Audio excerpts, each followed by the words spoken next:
He titulado a esta enseñanza el favor de Dios en mis dificultades. Todos experimentamos, hemos experimentado, y te lo aseguro, seguirás experimentando dificultades en tu vida. Ahora, escuchen bien lo que voy a decir. Estamos habituados, es un mal hábito por cierto, a pensar que una vida victoriosa carece de sufrimiento y pruebas. Eso no es verdad. Parte de la vida de un discípulo es el sufrimiento y la prueba.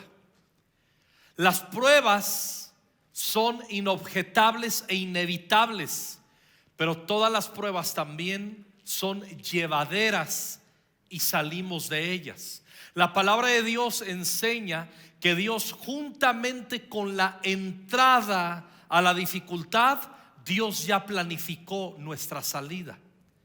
El apóstol Pablo dice: Dios no nos da más de lo que podemos soportar, y junto con la entrada a esa prueba ya Dios pensó en la salida.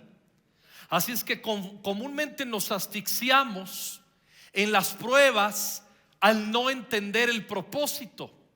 Y cuando estamos asfixiados en las pruebas, difícilmente entenderemos que sí hay una salida y un propósito. Pero ahí es donde comienza a operar la gracia de Dios. La gracia de Dios comienza a ayudarnos a entender que no se trata de un sufrimiento o una situación adversa que es vana. Ninguna prueba a un hijo o a una hija de Dios es en vano, ninguna. Todas tienen propósito. Y les decía que estamos habituados a pensar que una vida victoriosa carece de sufrimientos y pruebas. No es así.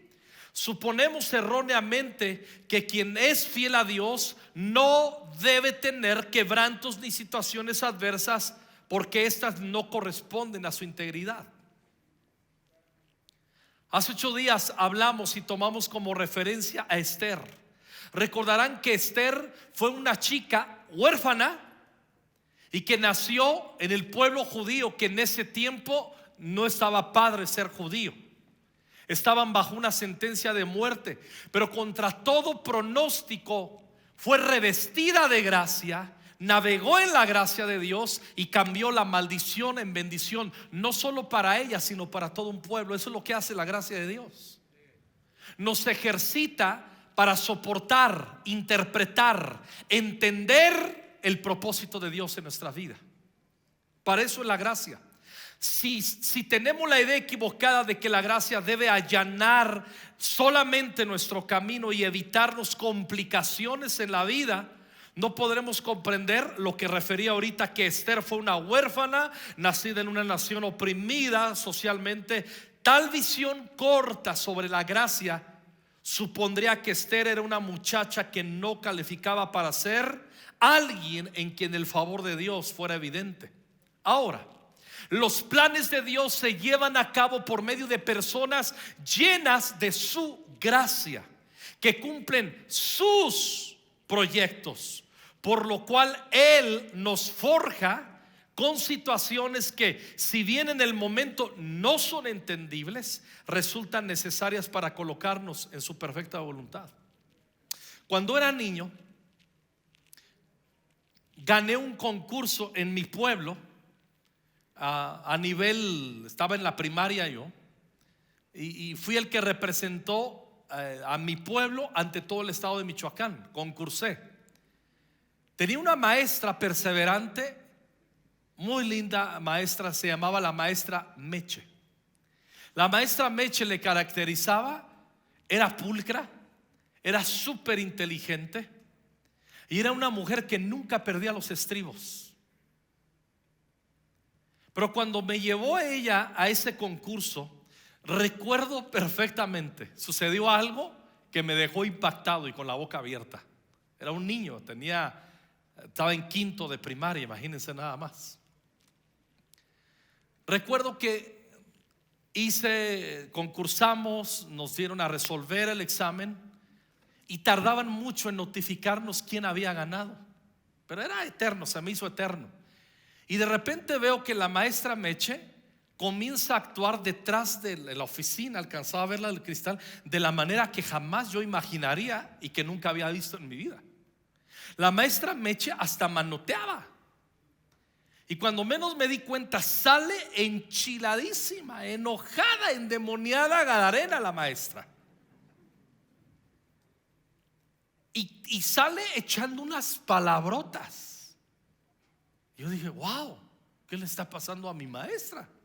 Y me acuerdo que les dijo: son unos tramposos. Ustedes saben que mi muchacho ganó, que Alejandro ganó. Y volteó y ella estaba llorando, estaba verde del coraje y llorando de coraje. ¿Qué es lo que sucedió? En parte del examen no dieron una instrucción correcta para contestar falso o verdadero, o un sí o un no. Falso y un no es lo mismo, ¿estamos de acuerdo? Y verdadero y un sí es lo mismo. Entonces todos contestaron, la instrucción no estaba clara, y todos excepto yo contestaron falso y verdadero, y yo contesté sí o no. Y solo porque contesté sí o no me descalificaron. Ese no era el problema. El problema es que si me tomaban mi sí como verdadero y mi no como falso, yo les gané a todos. Y ese era el coraje de mi maestra, que me estaban haciendo una injusticia. Estaba frustrada. Ella arriesgó su testimonio como maestra.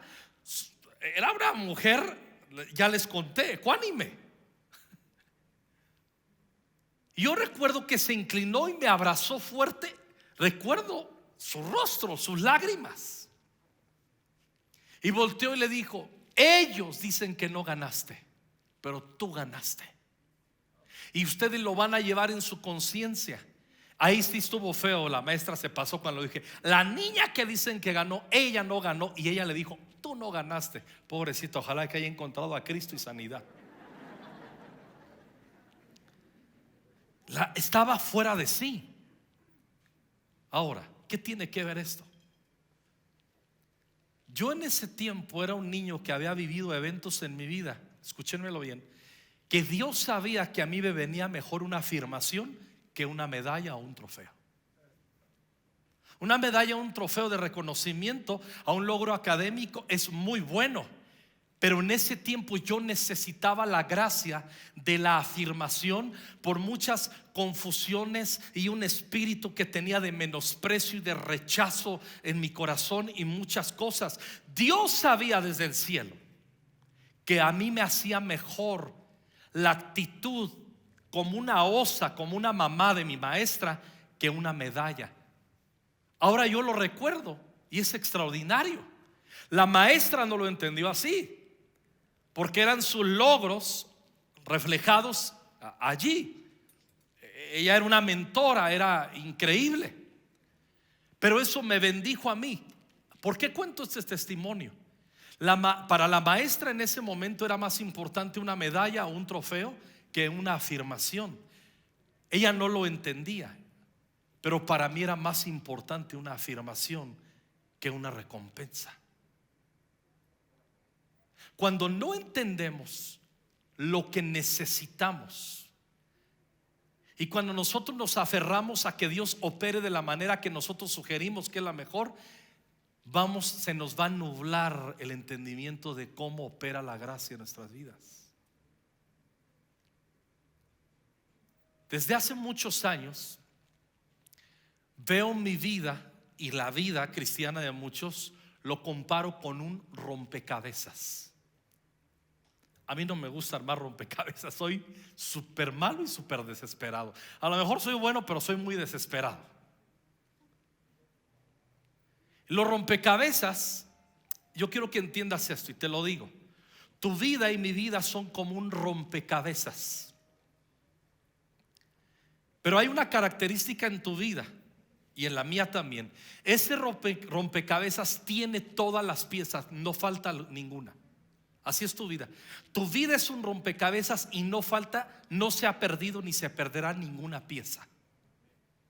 Si hay algo desesperante, ahora me estoy dando cuenta que no me gustan los rompecabezas, porque una vez Armé algunos y se perdieron piezas y me frustré al último que estaba incompleto. Estoy recibiendo sanidad interior ahora. Tu vida está completa. Entonces, cuando tú armas un rompecabezas, debes de tener una referencia de a dónde apuntas, cuál es el final, cuál es el cuadro, la pintura de tu rompecabezas. ¿Estás de acuerdo conmigo? Es muy frustrante armar, y cuesta mucho trabajo armar un rompecabezas sin que tengas la referencia de a dónde vas, cuál es el final, a dónde apuntas.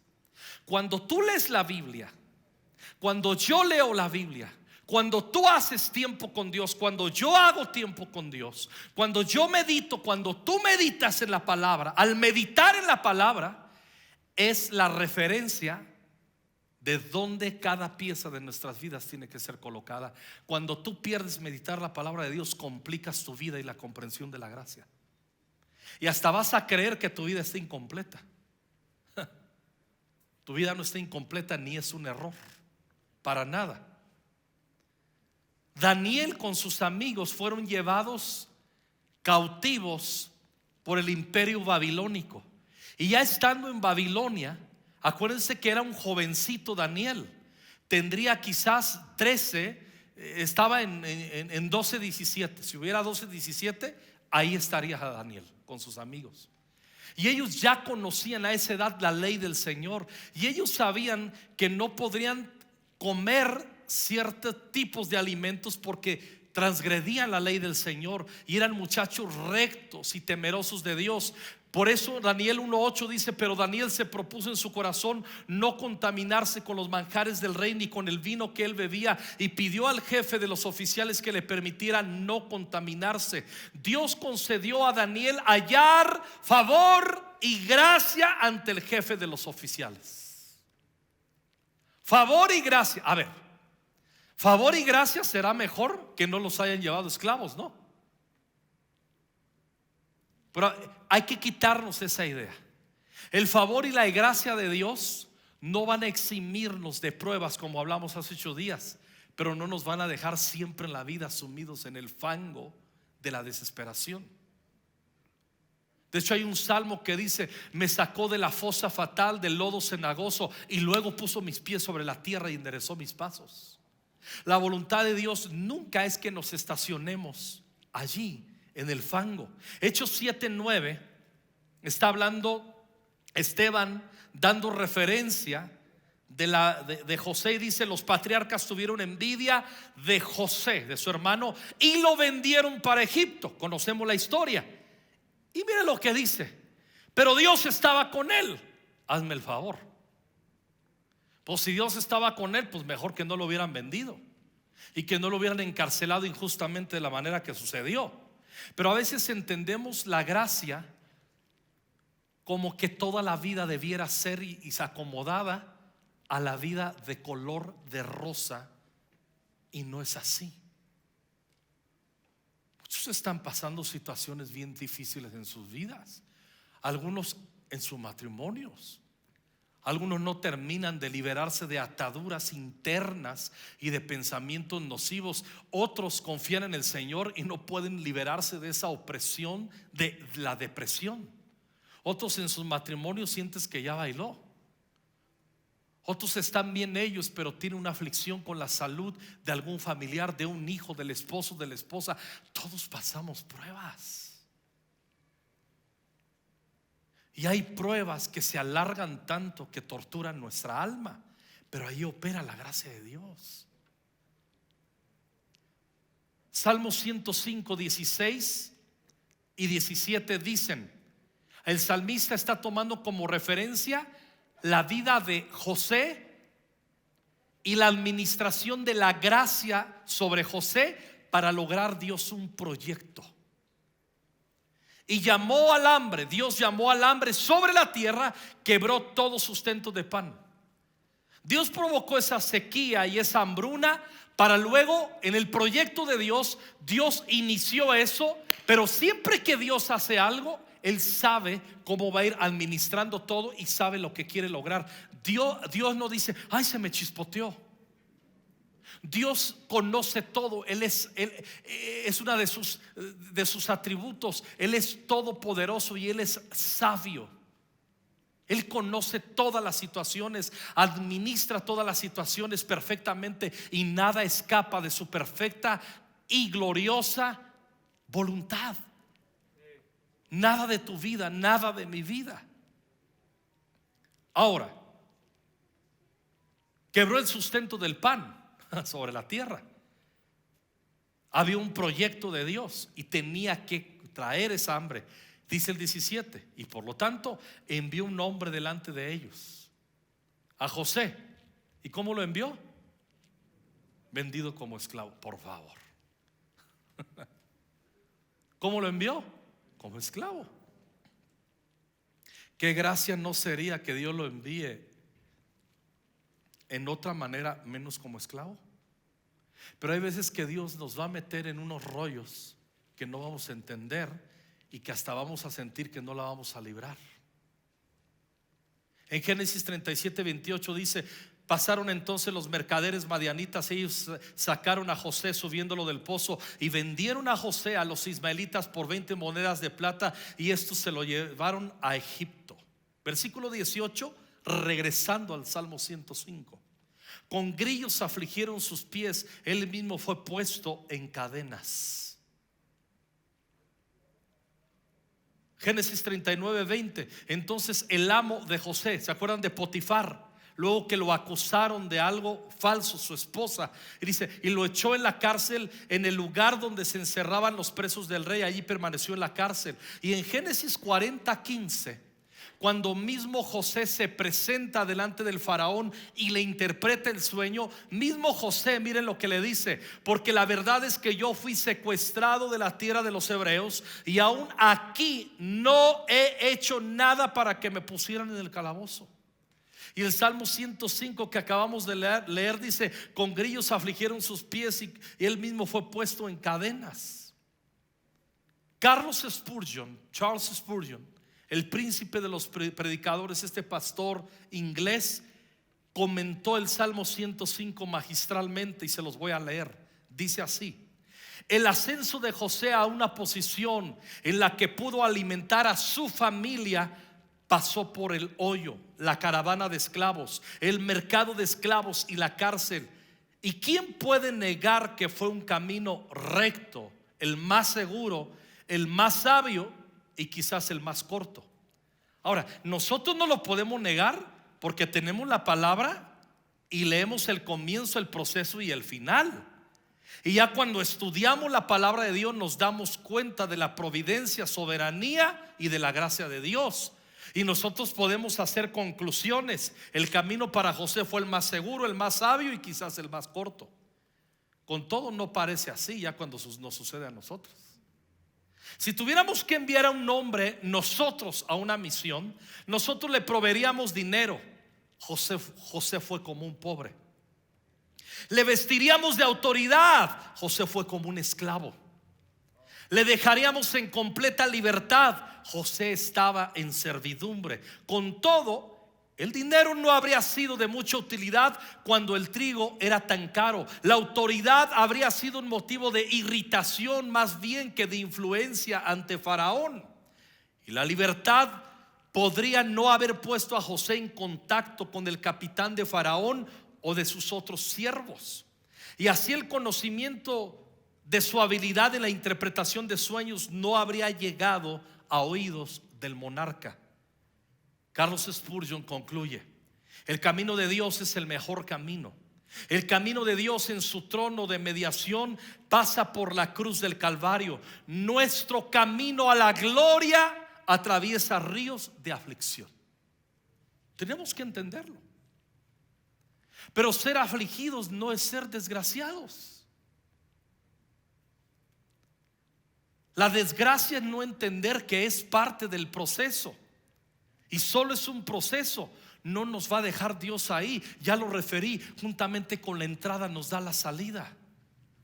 Dios nunca, cuando traza en su plan una dificultad para tu vida, no trazó también la respuesta y el propósito por el cual nos mete allí. Jamás. En el Salmo 105 versículo 19, antes de leerlo, recordarán que José se metió en problemas con sus hermanos por contar la visión que recibió. Sus hermanos se pusieron celosos de él. Le dijeron: entonces, ¿qué? ¿Tú piensas que vas a estar sobre nosotros, que nos vas a gobernar, chamaco fanfarrón, lo que sea? Pero Dios, la verdad es que no era el diablo que le dio esos sueños a José. Era Dios apuntando a su propósito. Pero abrió la boca, sus hermanos lo celaron, lo metieron en el pozo, lo vendieron. Y dice en el versículo 19, en este contexto: hasta que su predicción se cumplió, la palabra del Señor lo puso hasta que su predicción, hasta que esos sueños de que sus hermanos se habrían de inclinar sobre él, hasta que la predicción se cumplió, la palabra del Señor lo puso a prueba. Nunca Dios cumplirá sus propósitos en nosotros sin probar nuestro corazón y sin que en medio del proceso logremos entender y crecer en su gracia y que experimentemos su gracia. En Génesis 40 vamos a encontrar que interpretó los sueños del panadero ahí en la cárcel. ¿Se acuerdan del copero? Y dice el versículo 21, estaban en fiesta y dice: y restauró al jefe de los coperos, Faraón, a su cargo de copero, y este puso la copa en manos de Faraón, pero ahorcó al jefe de los panaderos, tal como les había interpretado José en la cárcel. Pero el jefe de los coperos no se acordó de José, sino que se olvidó de él. Hijo del maíz. ¿Se acuerdan que le dijo: no, cuando yo llegue ahí voy a hablar bien de ti? ¿A alguien le han hecho promesas y hacen que tu corazón rebose en expectativa y te dejan bailando? Hola. ¿O soy el único frustrado así en la vida? Bueno, ya aquí todos vamos a tener ese tipo de desilusiones en nuestra vida. Todos. Y si no los has tenido, pues ya está profetizado. Y acuérdate de este versículo: pero el jefe de los coperos no se acordó de José, sino que se olvidó de él. Y uno dice: qué gandalla. Pero espérame, ahí es donde entra la gracia de Dios. La gracia de Dios hace que cada día de tu vida suceda como debe suceder, no como tú supones que debe suceder. Dame paciencia, pero ya. A veces quisiéramos que Dios nos dé las cosas y sentimos hasta... ¿Cuántos han tenido la sensación de que Dios se tardó? O que ya la regó Dios, perdió su oportunidad conmigo. ¿O soy el único soberbio aquí? No se acordó, pero aconteció, dice el 41:1, el siguiente versículo: aconteció que después de 2 años, híjole, 2 años gratis en la cárcel, Faraón tuvo un sueño, soñó que estaba de pie junto al Nilo. Recordarán el sueño: las vacas flacas que se comían a las gordas y las espigas retefeas, quemadas, devorando a las buenas espigas. Nadie le pudo interpretar a Faraón sino José. Pero ¿cómo es que José apareció en escena? Pues ese sinvergüenza que lo olvidó 2 años, de repente a los 2 años se acuerda de él. Mucho cuidado en juzgar a quienes creemos que nos han defraudado. A lo mejor Dios está preparando algo mucho mejor a través de ellos mismos. Ahí te lo dejo.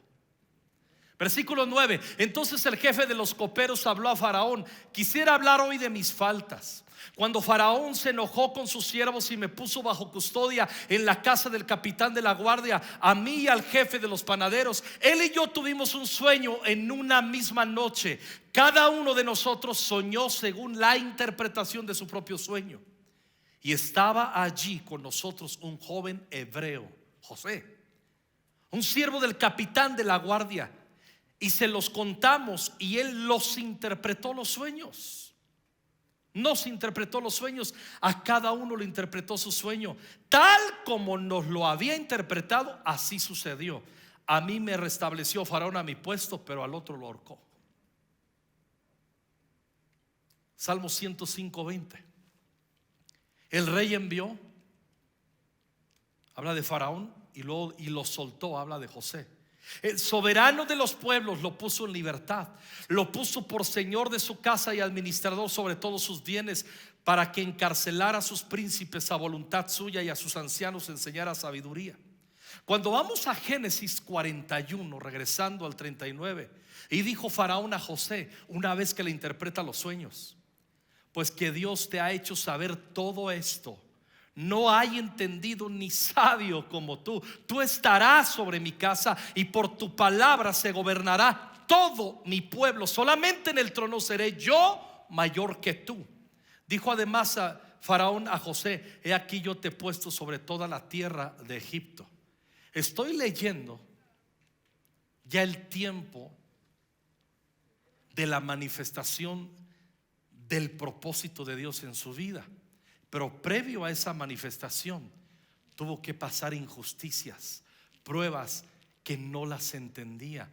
Dios no tiene el deber de explicarnos lo que está haciendo con nosotros, pero nos da su Espíritu Santo para interpretar esa pieza del rompecabezas. ¿En dónde va? Tu vida es un rompecabezas y no falta ninguna pieza. Dios va a cumplir su propósito. Dios va a armar tu vida, la va a colocar preciosa, y tú vas a cumplir el propósito de Dios. No eres un error, no eres un bulto en la vida, entiéndelo. Satanás quisiera que interpretáramos así nuestras vidas, pero bendito sea Dios por su palabra, que nos da dirección, nos da identidad y nos hace entender que nacimos para gloria y alabanza de su nombre, y que Él cumple sus propósitos en nuestra vida. Aplaudimos al Señor.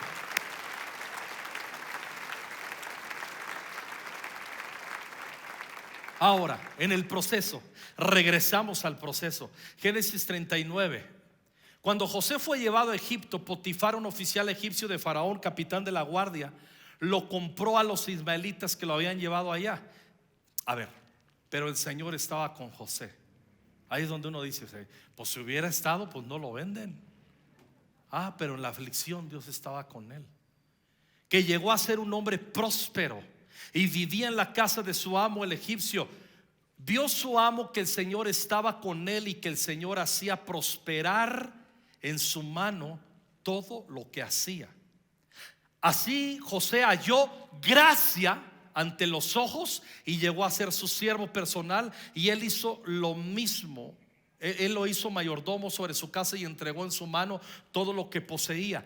Y sucedió que desde el tiempo que lo hizo mayordomo sobre su casa y sobre todo lo que poseía, el Señor bendijo la casa del egipcio, de Potifar, por causa de José.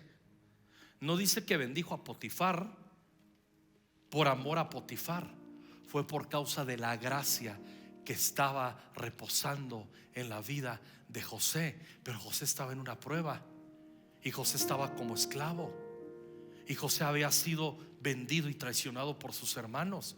Esto quiere decir que la gracia de Dios puede estar reposando en nuestras vidas en el peor tiempo de dificultad que puedas estar viviendo. Gracia no te exime de ello. Gracia te hace entender hacia dónde te está llevando Dios. ¿Qué hace alguien inmaduro que no entiende la gracia, que se niega a crecer en la gracia? Un testimonio: un hombre que hace muchos años estuvo aquí en la iglesia. Dios no les daba hijos con su esposa. Eso no está padre. Eso es una prueba bien difícil. Los que lo están viviendo lo saben, y los que pasaron por ahí lo saben. Pregúntale a un Gonzalo y a Lolita Riveros, 20 años orando por un bebé y tienen 2 princesas. Pregúntale a Lee y a Areli, esperando 13 años, y ahorita subió allá soy el pastor abuelo, y la abracé a mi nieta. Ahí está. Es bien duro.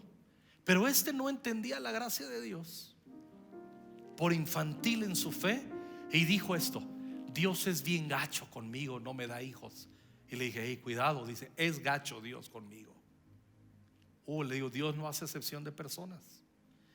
Le digo: vamos a hacer algo, tienes tiempo de retractarte de lo que acabas de decir.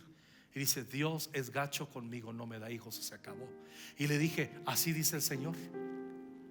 El Señor dice: te daré hijos, pero te voy a meter una prueba en tu vida que te voy a hacer entender tarde o temprano mi gracia y mi amor. Yo ni sabía lo que le había profetizado. Después de años tuvo 2 o 3 hijos, no lo sé, le perdí la pista. Me acabo de enterar hace poco que regresó a las drogas y están sufriendo su esposa y sus hijos mientras él está internado en un lugar. Yo sé que Dios, oré por él. He orado los últimos 15 días por él 2 veces. Hace 15 años que no lo veo ni sé de él, pero oré por él. Lo amé y lo amo, es mi hermano. Pero creo que son consecuencias de haber sido ligero en no entender cómo la gracia maravillosa de Dios se puede administrar en nuestras vidas en medio. La podemos tener en medio de la peor dificultad. Cuando no entendemos que la gracia opera de esa manera, somos bien rápidos con nuestra boca.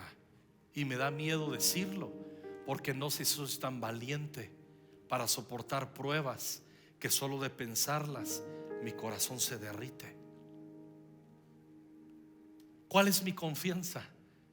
Que nunca Dios me ha dado más de lo que yo puedo soportar, y que juntamente, si Dios me mete en la bronca, me abre la puerta de salida y salgo más glorioso. Como dice Pablo: esta leve y pasajera tribulación momentánea produce un cada vez más grande y excelente peso de gloria. El jueves tenemos nuestro memorial. ¿Qué le decimos a los familiares? Hace rato se me acercó una hermana con su invitación al memorial. Me dice: pastor, ¿qué hago con esto? Le digo: hermana, usted está invitada. Ya, dice: di el nombre de mi hija que murió. Y le digo: tú puedes traer 10 invitados. Dice: pastor, pero no anoté a mi esposo que murió y a mi nieta. ¿Qué le dices a una mujer que perdió a su hija, a su esposo y a su nieta en la pandemia? ¿Qué le dices?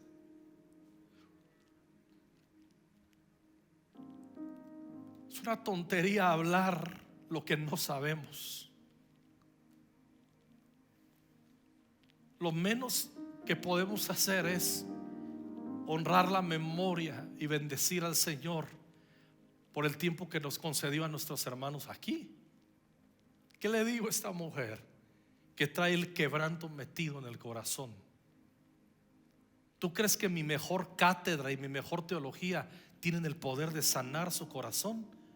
Lo único que puede sanar el corazón afligido de alguien que perdió a su familiar es que venga la gracia del Señor y en su momento puedan entender, aunque es durísimo el proceso. Esto pasó. Yo me quedé a los 11 años, les he contado 1000 veces, sin padre. Mi padre, unos meses antes de morir, dijo esto: primero muerto que tener hijos pastores. Y Dios dijo: bueno.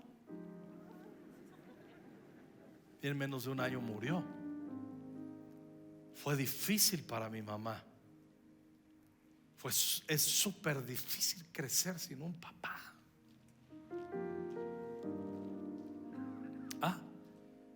Pero nunca he dejado de ver, cuando veo el retrovisor de mi vida y los laterales de mi vida, lo único que veo atrás dejando es el aroma de la gracia de Dios sobre mi vida y mis hermanos. Eso es lo que Dios tiene para ti. No te rindas en las situaciones difíciles. No des marcha atrás.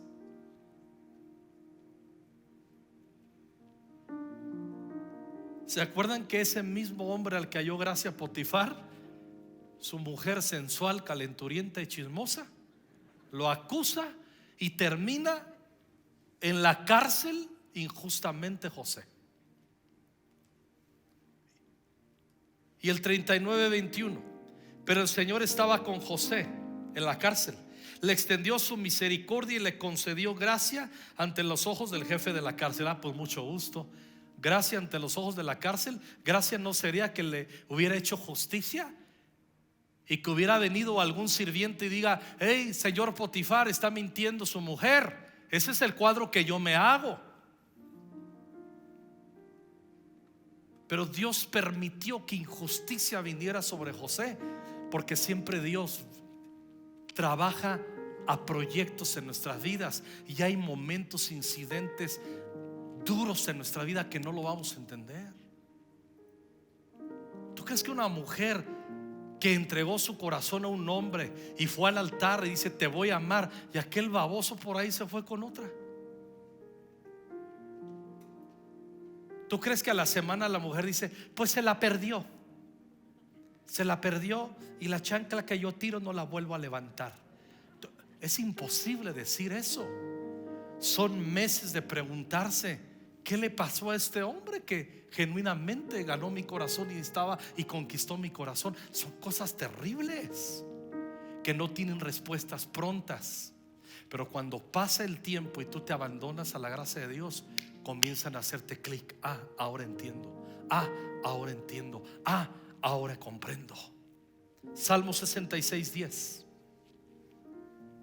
Y termino con esto: porque tú nos has probado, oh Dios, nos has refinado como se refina la plata, nos metiste en la red. Noten bien: nos has probado, nos metiste en la red, carga pesada pusiste sobre nuestros lomos, hiciste cabalgar hombres sobre nuestras cabezas, pasamos por el fuego y por el agua.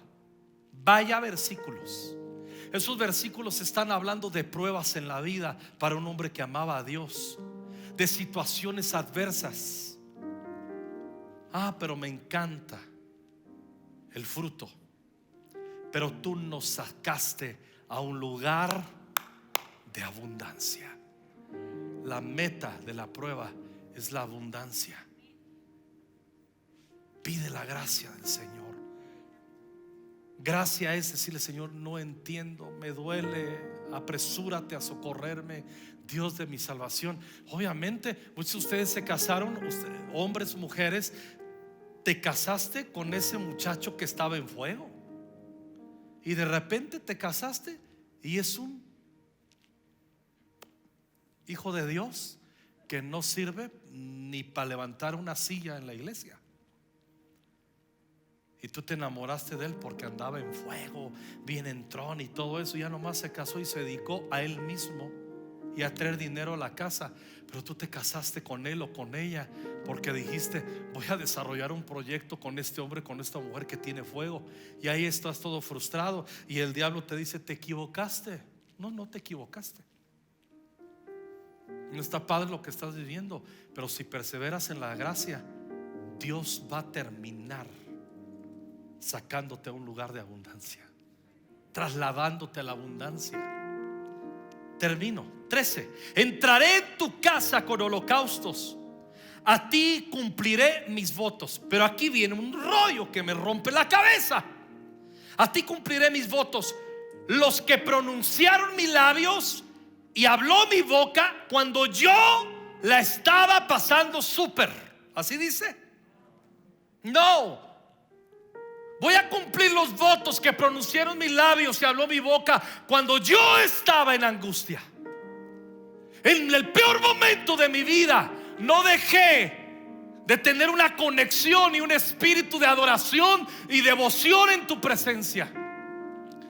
No me eché para atrás. Seguí adorando, seguí perseverando, seguí creyendo que tú me ibas a trasladar al lugar de la abundancia que tú prometes ahí. No te rindas en tu prueba. No te rindas. El favor de Dios está en tus dificultades. José, cuando se encuentra con sus hermanos en el 45:5: ahora pues, no se entristezcan ni les pese haberme vendido aquí, Pues para preservar vidas me envió Dios delante de ustedes. ¿Cómo lo envió? ¿Se acuerdan? Como esclavo. Versículo 7. Dios me envió delante de ustedes para preservarles un remanente en la tierra y para guardarlos con vida mediante una gran liberación. Ahora pues, no fueron ustedes los que me enviaron aquí, sino Dios. No le eches la culpa a personas que te han hecho mal. A lo mejor es Dios que está detrás de esa tarea.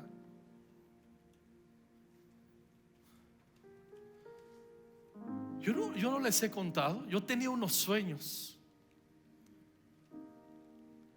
de terminar mi vida al lado del pastor que me dio a luz en el ministerio. Un señorón, un hombre de Dios extraordinario, un verdadero apóstol de Dios.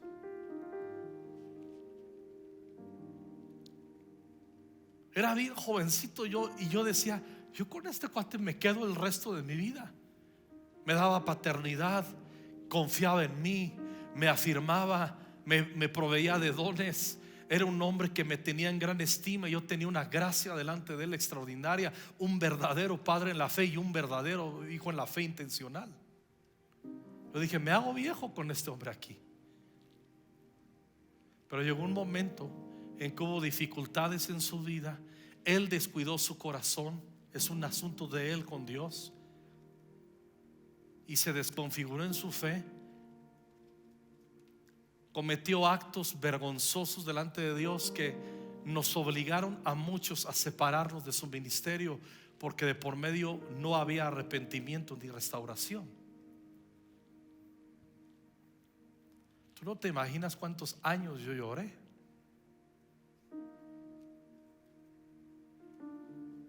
Mi mejor amigo de 20 años, Pastor Eliud,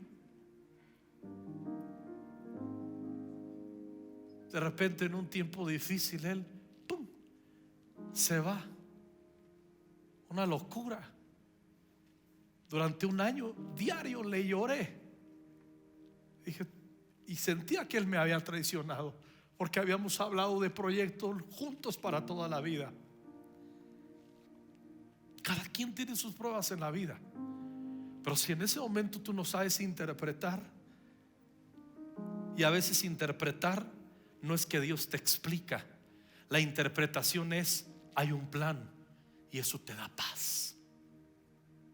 Si tú eres de los que crees que te tiene que explicar Dios las cosas, puede que termines confundido y defraudado. Solamente entiende que Dios es perfecto para tu vida en cualquier situación, y se acabó.